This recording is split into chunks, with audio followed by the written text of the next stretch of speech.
Today, I'm delighted to introduce Katherine Field, the Packard Curator of Palace House, who's going to talk to us about the new hang of 20th century sporting art, including work by Munnings, Edwards and Skeaping on the second floor at Palace House. Katherine curated the two successful exhibitions for us at the Osborne Studio Gallery in the past 2 years. The first was Lionel Edwards, As Seen from the Saddle, and this was followed up by Sir Alfred Munnings, A Life of His Own last year. Both attracted much needed publicity for us and were well received by the general public and our members. The two catalogues that she produced to support the exhibitions are important reminders of how good these exhibitions were.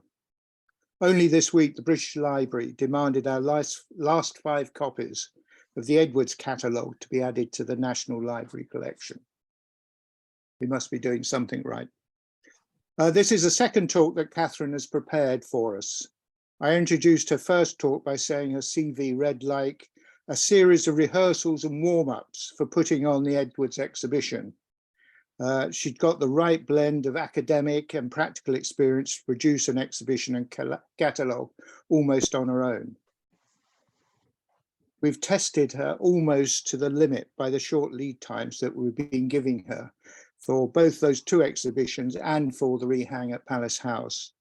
She's still looking okay on it.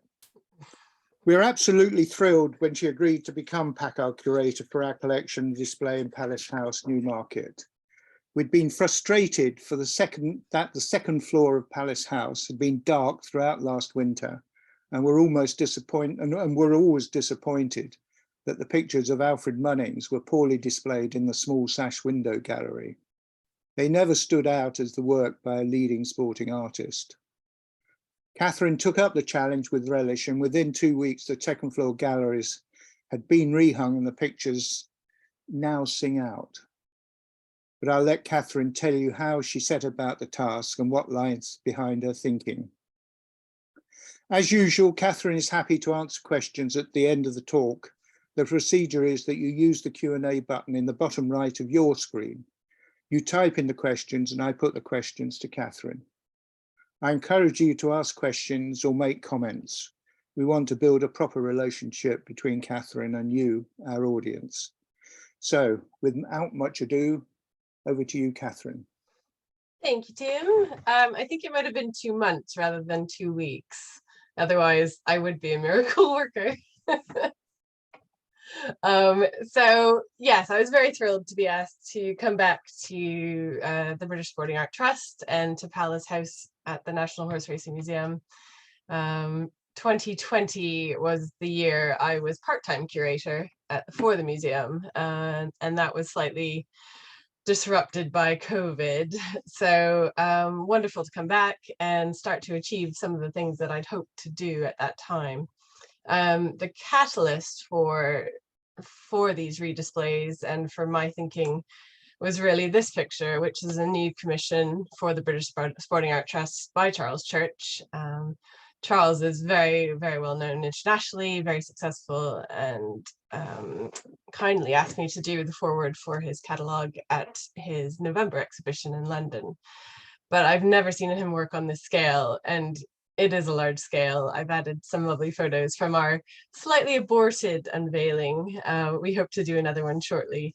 We were meant to have the Queen come in and visit, but it was a really good opportunity for everyone to come and fall in love with Palace House again. I think it's a really special building. It's the Royal Palace, Royal Sporting Palace. Started by James I and kept until the mid-19th century in the royal family. So it's gone through many, many changes, many owners, and I think it's a wonderful place to come and see, you know, world, internationally important collection of sporting art. And wonderful to see this picture, very much influenced by Munnings, and Charles would say that himself. So it'd be interesting to hear his talk in a few weeks on how he works and how he approached this commission, because it is very big and we had a lovely time trying to get it to Newmarket. We only had a few weeks and it ended up coming in a horse box, which seemed fitting, but it's done well. It looks wonderful, so do come and see it. Also in the same room, running along the same wall, is a really important collection of Stubbs, George Stubbs. And we have a new picture that's joined us in the last month, which is in the center here.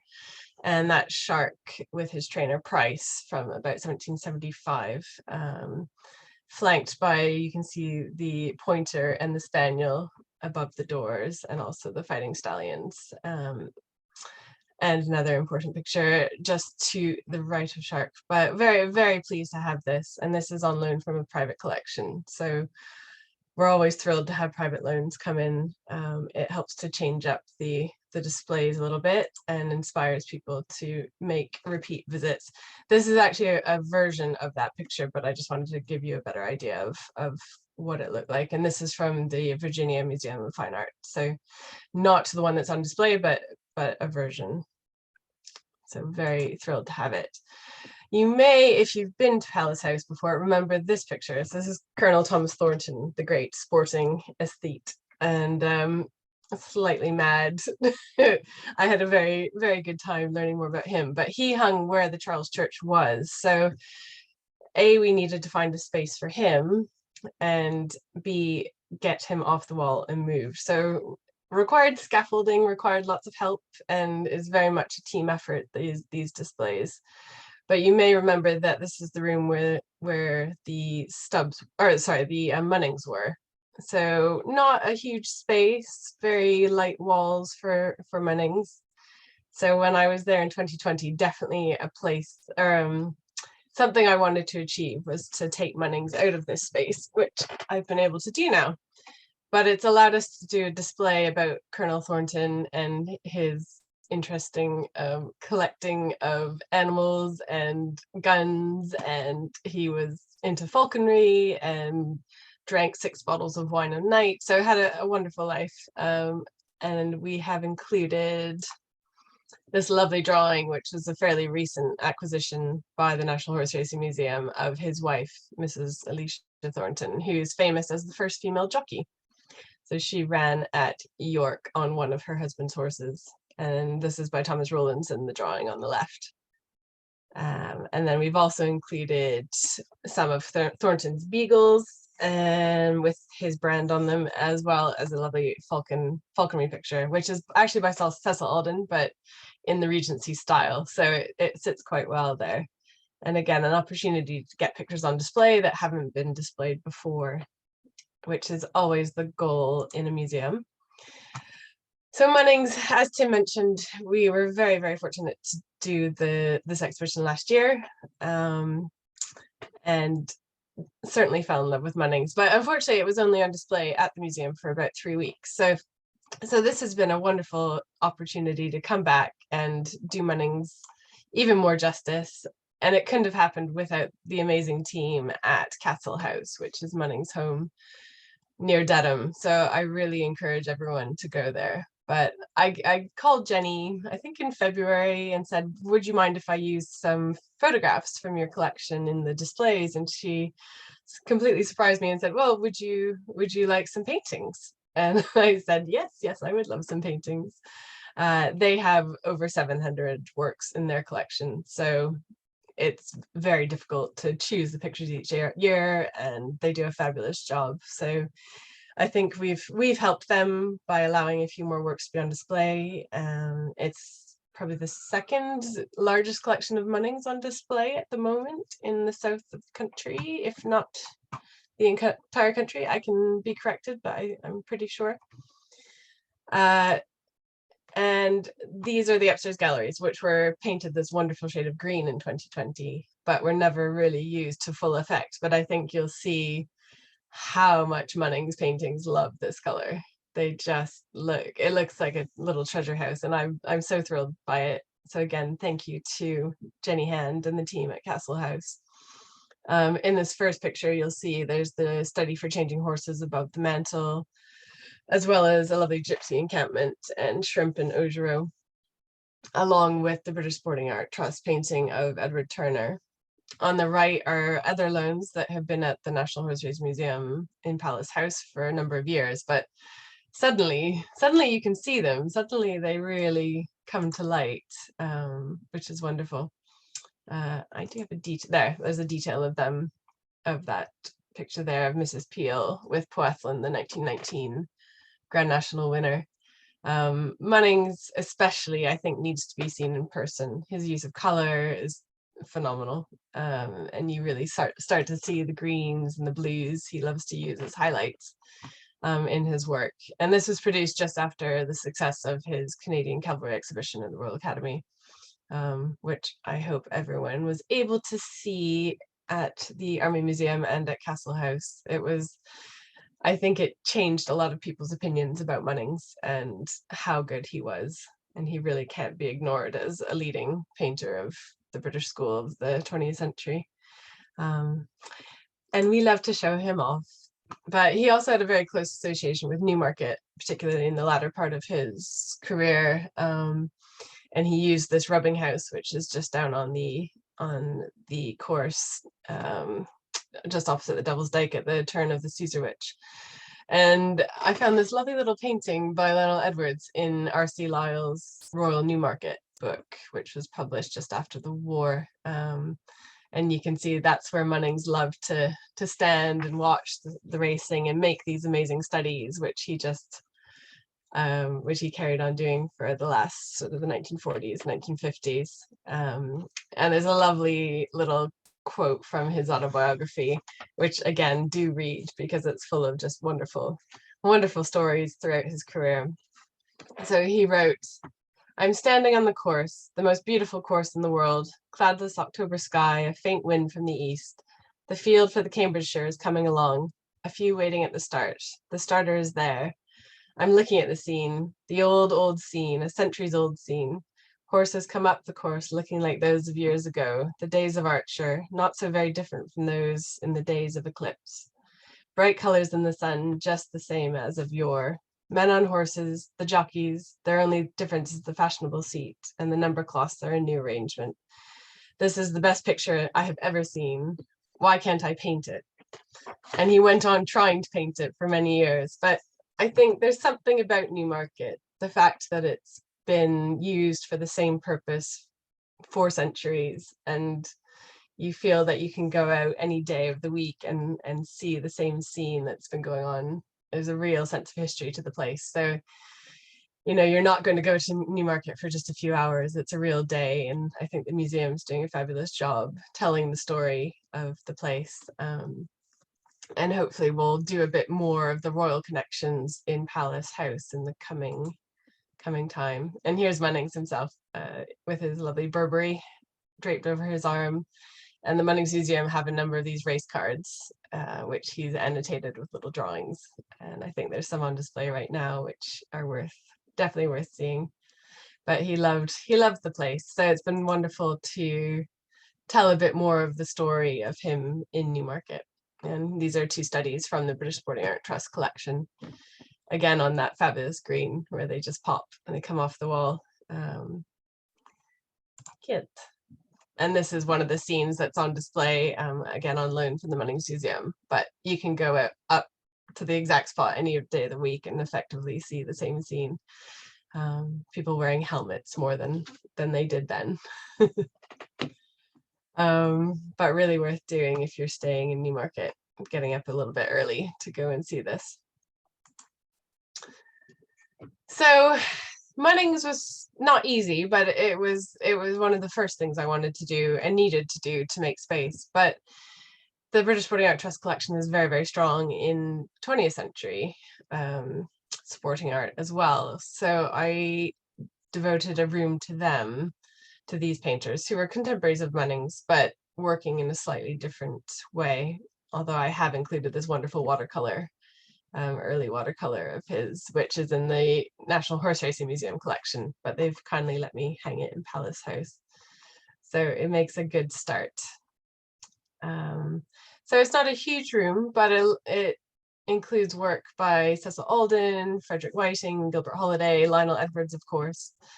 And I think they look well together. So you can see on the left here, we have the Lionel Edwards. You might remember them from the exhibition 2 years ago at the Osborne Studio Gallery and at James Harvey's gallery. they traveled. So wonderful to have them out because they're really special examples of Lionel Edwards' work, particularly that Lionel Edwards sky, which he was so famous for. And he's an artist who is, I think, still valued so much today for showing people and places as they were. He was a hunting man himself, so the scene that you see is the scene that you knew and loved if you were a member of that hunt or lived in that part of the world. Recently I had a wonderful time in Ireland going to find a couple of scenes from where he painted, one of them being the Ferryhouse racecourse, and there's something really special when you can do that. And I think people are quite happy for you to come and knock on their door and have a chat, which is great. So also I wanted the opportunity to display some of the new acquisitions that the British Sporting Art Trust has made over the past few years. One of them being Peter Beagle on the left, which is Ronnie Wallace out with the Heathrow Hounds on Exmoor. And he was a student and friend of Lionel Edwards, so very much contemporaries. And it's nice to see their work hanging together. On the right is another acquisition, Gilbert Holliday, who was actually introduced to hunting by Lionel Edwards. And Lionel thought he was the best artist for showing horses in motion and movement. And this is a lovely little watercolor with some body color showing the canal turn at Aintree. Really nice to get this on display. Sometimes it's a bit more difficult showing works on paper, but thankfully the galleries in the top floor at Palace House are very dark, so they're protected. But really nice to get these out so that people can come and see them. Another new acquisition, which I would love to get on display. I haven't been able to achieve it yet. I'm just waiting for a case. So that's the other the other joy of museums is finding cases that are available. Can be a bit tricky, but soon I hope. So these I used for the Lionel Edwards exhibition. They belonged to the family until quite recently, and they're full of press cuttings, photographs, drawings, notations, and they were so valuable, tracing his career and understanding where things might have been painted, where they were painted. And they're just a wonderful record of his career through the sort of just after the war, First World War, through to the 50s, I think. I'd have to double check that. But I really enjoyed having these, and the Lionel Edwards family were wonderful and let me take these away with them, because that exhibition was done basically during COVID. I had about 2 weeks in December where I could get photography done or go and visit them and learn more about their grandfather. But a wonderful, wonderful time, and hopefully we can share these soon. Here's the two Lionel Edwards looking spectacular side by side. So these are the Morpeth hunt. Lovely. And there's quite a few more Lionel Edwards in the collection. So I think going forward, I'd like to keep this as a permanent gallery, a 20th century gallery, but rotate the pictures every year or possibly a bit more frequently, depending on acquisitions and whatnot. This one's been a real surprise for people, I think. This has been on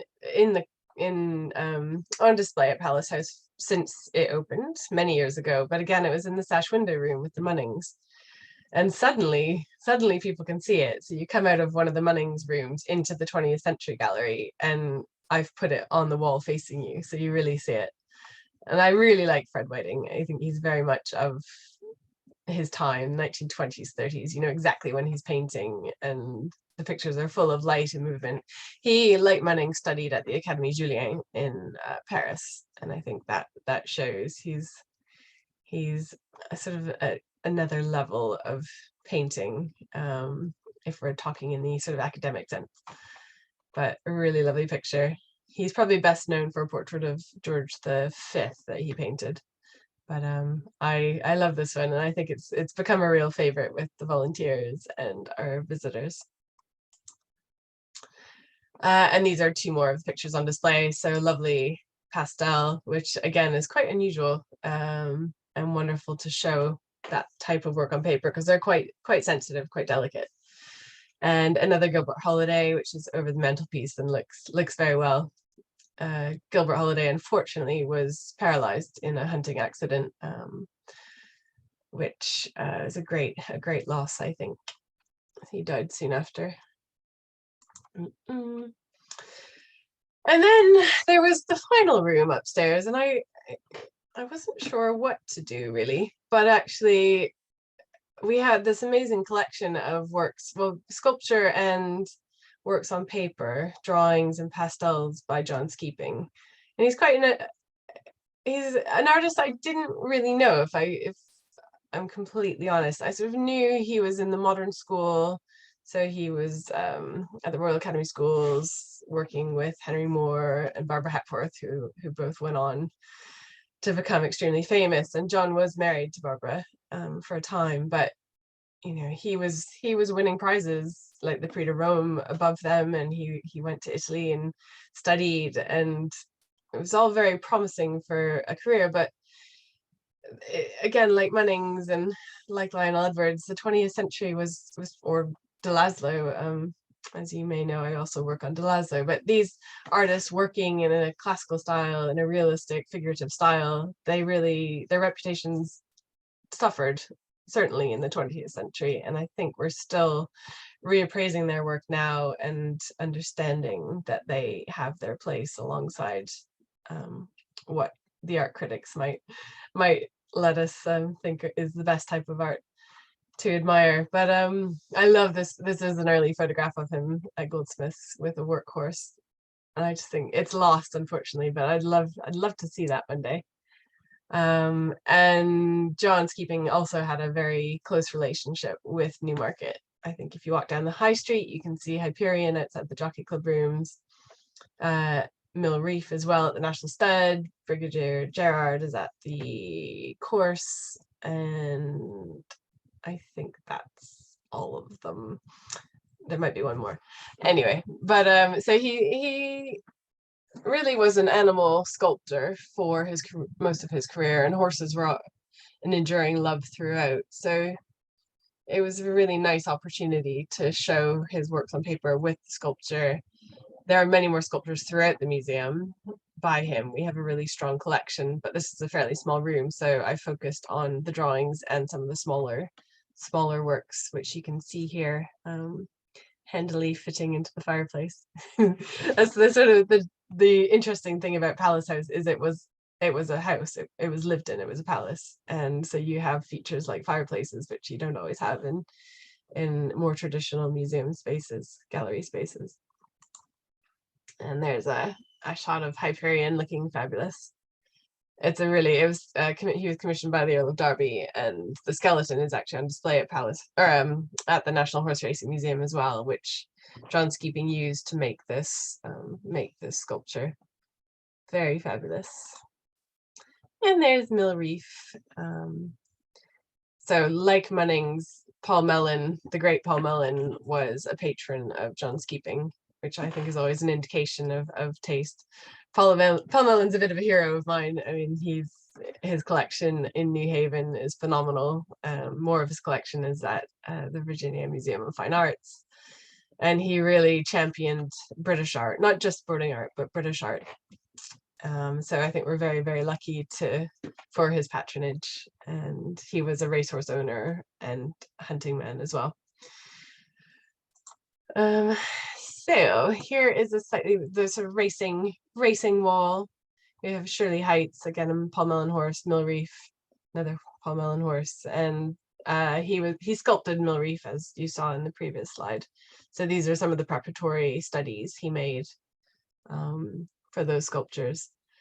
But I think a different style. I mean, it looks very different compared to the 16th and 17th, 18th century pictures on the floor below, and with the other 20th century artists above. He's certainly distinctive, and it's a really, I think, engaging style that he has.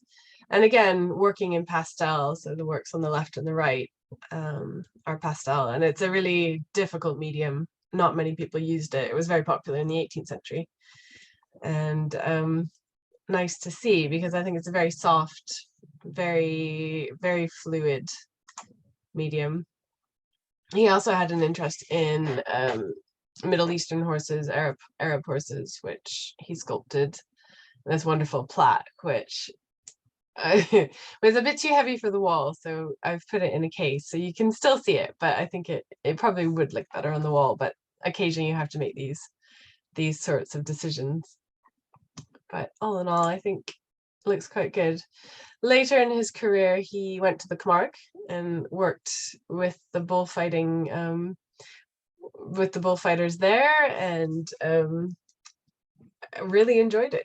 It was a different type of bullfighting. I hadn't come across it before, but the bulls are raised but not killed, which is quite nice in today's day and age. Bullfighting has always been one of those sports which I personally find a little bit barbaric. We're very barbaric, but this is where he escaped to. I think he found the atmosphere in England, certainly in the art world, with art critics dictating what was popular and what wasn't, and what is good art and what didn't suit him. So he went to the Camargue and worked on the farms and had a wonderful time, but had the opportunity to draw and paint and sculpt while he was there. So again, we're very lucky to have some of these examples to show alongside the probably more commonly known racing subjects. And he was also a book illustrator, so very much like Lionel Edwards, like Gilbert Holliday. He also illustrated books in association with John Hislop, who's very famous as the breeder of Brigadier Gerard, and a racing commentator and jockey and trainer. And this How to Draw Horses, which was published just at the outbreak of the Second World War, but was one of the most popular art books for children. So really lovely to see these types of things alongside the traditional sporting art. So that's where we've got to. Sorry, that seemed a bit fast, but hopefully that was okay. And so there's still more to do. We'll see what we do next, but hopefully you enjoyed that little whirlwind tour of Palace House, and do come and see it.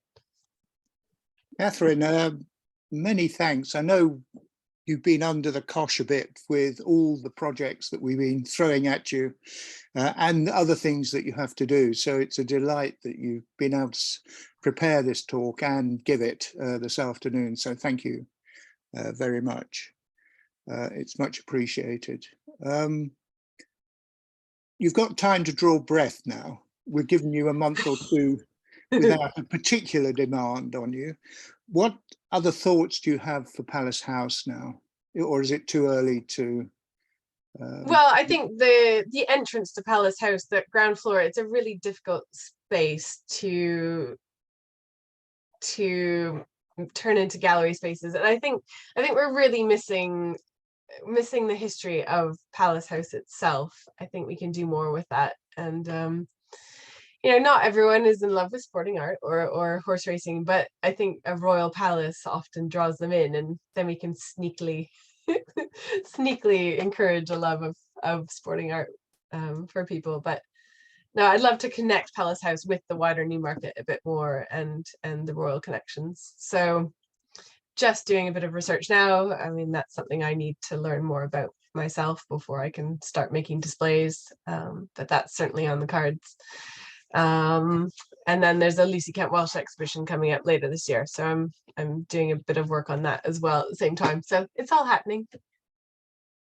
So Lucy Kent Welsh will be at the end of the year, won't it? That's October, yeah. And then we also have Ripley. So these are in the main museum, in the National Horseracing Museum, but Ripley has been photographing the Household Cavalry, and these 12 monumental photographs were presented to the King in honor of his coronation. So we will be displaying those in Gallery 6, which is very exciting.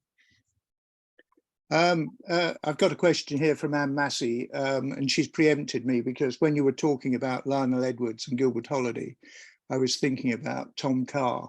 Ah, yeah. Tom Carr being the subject of the recent essay by Anne. Which I have right here.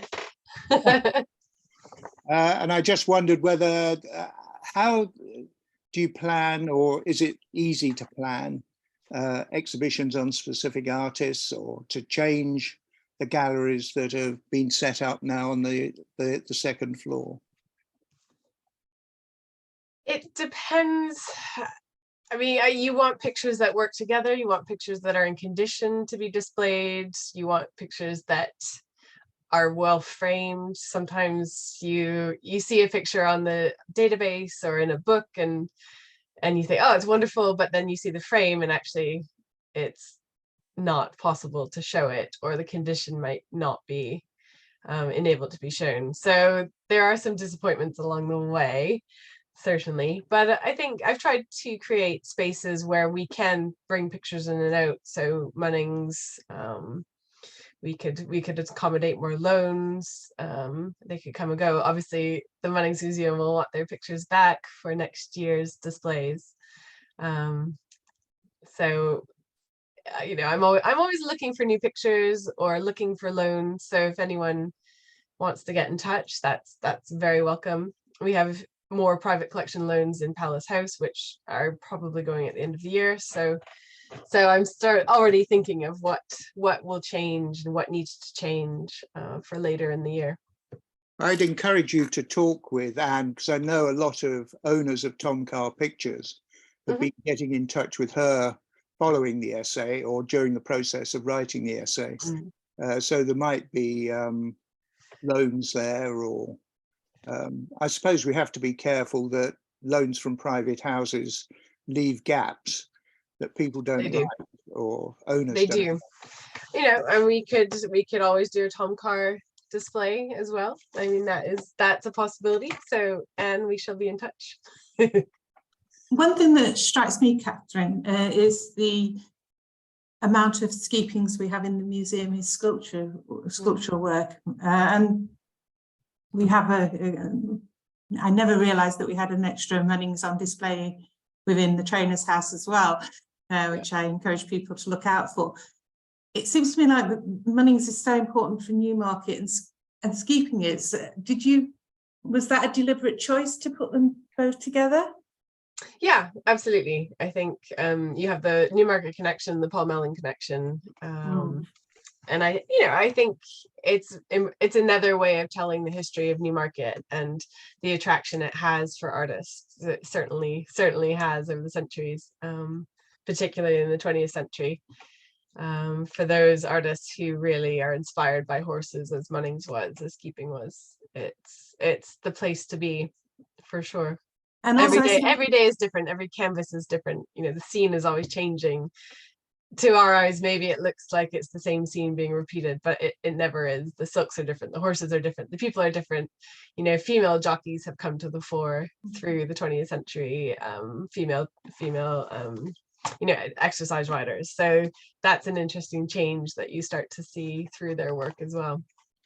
The other thing that also strikes me about the two of them, both Skeaping and Munnings, is how they were both fairly innovative when they started in their careers. Both Skeaping and Munnings would have been seen as modern. Very modern. Yeah. And that journey through their careers, so they become very much seen as old-fashioned. I know, it's so interesting, isn't it? Yeah, absolutely. Munnings is really a post-impressionist. He's a plein air painter. He's experimenting with color and light and tone, and Skeaping as well is a modern sculptor. He's a modernist, and they don't take the step to abstraction, and abstraction is what became the sort of zeitgeist, I think, of the 20th century. So if you weren't doing that, you just weren't important, unfortunately. Yes, they have their patrons and they're important in their circle of patronage, but in the wider art, thought and theory, they're not. So it's nice to feature them and nice to show, well, actually they're just as valid and just as important. And their technical skill is so good, isn't it? Both Munnings and Skeaping. Absolutely. Great technicians. You know, they're properly taught and trained, and they have all the tools available to them in sculpting. Well, I mean, Munnings as well. We have a wonderful sculpture of Brown Jack, which is on loan from Castle House, and it's one of the greatest equestrian sculptures, equine sculptures there is. It's really so special. So, and you can see them both in Newmarket. We've got Hyperion, which is probably one of the best equine sculptures, and Brown Jack, both within the Newmarket space. And we should be singing out now. So I'm really pleased that you've raised Skeaping as a topic for Palace House. Yeah, I mean, I'm certainly still learning a lot about Skeaping. As I said, he's not an artist that has crossed my path. So it's wonderful to see the collection that the British Sporting Art Trust has and to learn more about it. And I'm working on an essay, the next essay on him. So and putting a cry out for the Jockey Club rooms as well. The amount, I don't know, Tim will be able to tell us how many Munnings and Skeapings are there in Jockey Club rooms on display there. I think there are 5 or 6 Munnings pictures. I'm not sure about Skeaping, but you'll have to look at the bronzes when you go round and check who they are. Katherine, can I the challenge of hanging the Charles Church John Holliday picture that you started the talk with? We've got other commissions coming on as well, new paintings, which again will be able to hang in Palace House in future. I just wondered how you'd take on that challenge of large new pictures in a royal palace. They're really difficult. I'm not going to lie, they are difficult. They need a big wall, they need a bit of vantage point. So we'll see. We have a Tanya still at the moment, which I'd love to hang, but haven't quite found the space for it. But I have a plan. So I think the staircase is often quite a good spot. There's a Lucy Kent Welsh which is leaving next year. And I have my eye on that. While the scaffolding's up, it will be easier to hang. So possibly the Tanya's still there, but I'm still working my way through those ideas. Is it a particular challenge? I know you've hung the Charles Church in the room with other pictures by Stubbs, for example. Do you find that a jarring juxtaposition, or are you comfortable with? No, I'm very happy actually. I wasn't sure. I thought, is this going to work? But I think Charles is so brilliant, and the palette he uses, it's not jarring. And I think it makes a really nice juxtaposition to have 21st century and 18th century existing in the same era, as it were. I think it shows how good Charles is, that it doesn't seem jarring.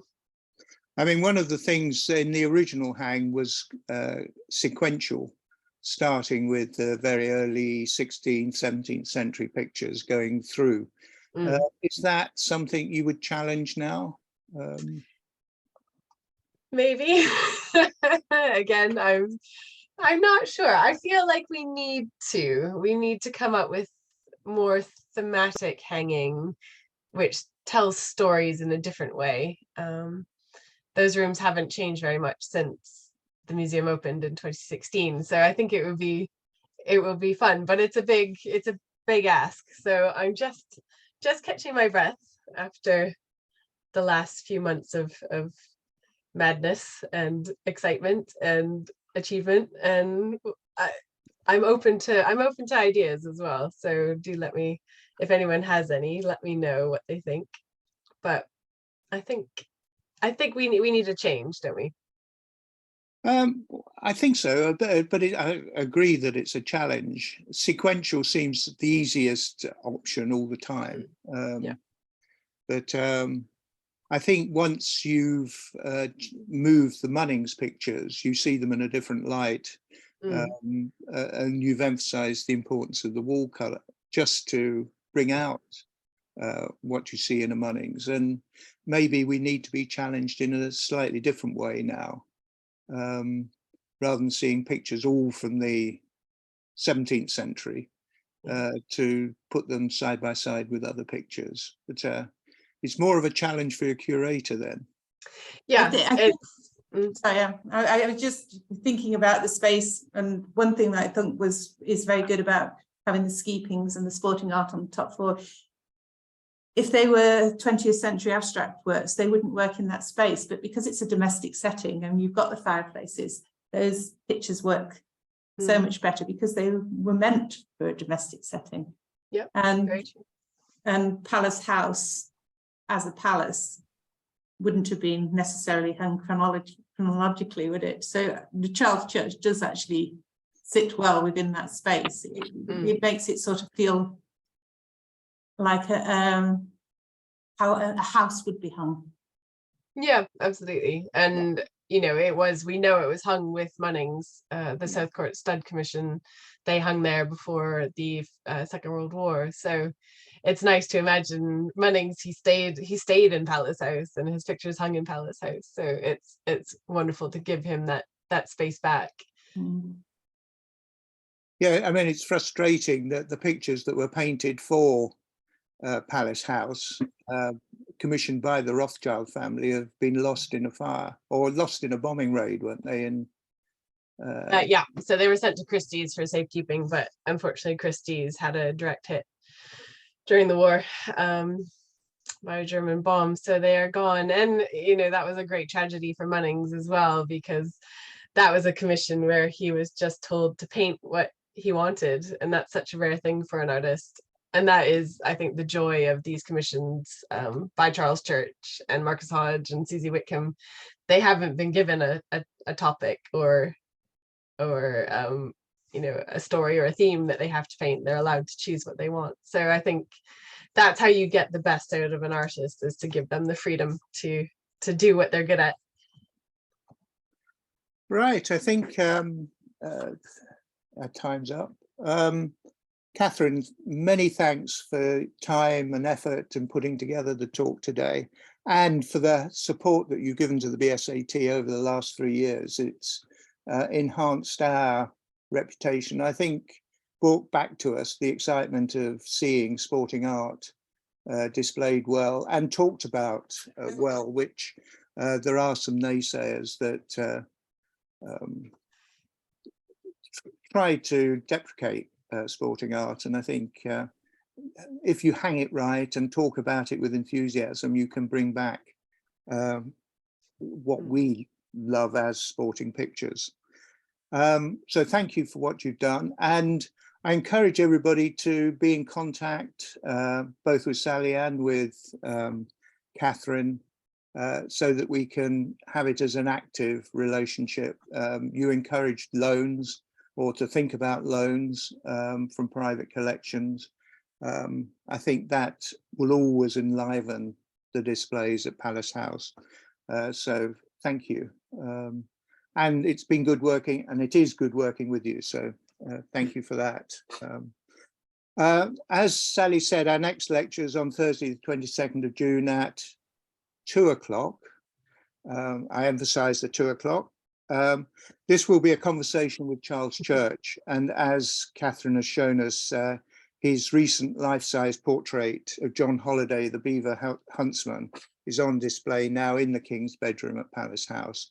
So we will be talking to him about his work, how he approaches the work, and the challenges facing a sporting artist in the 21st century.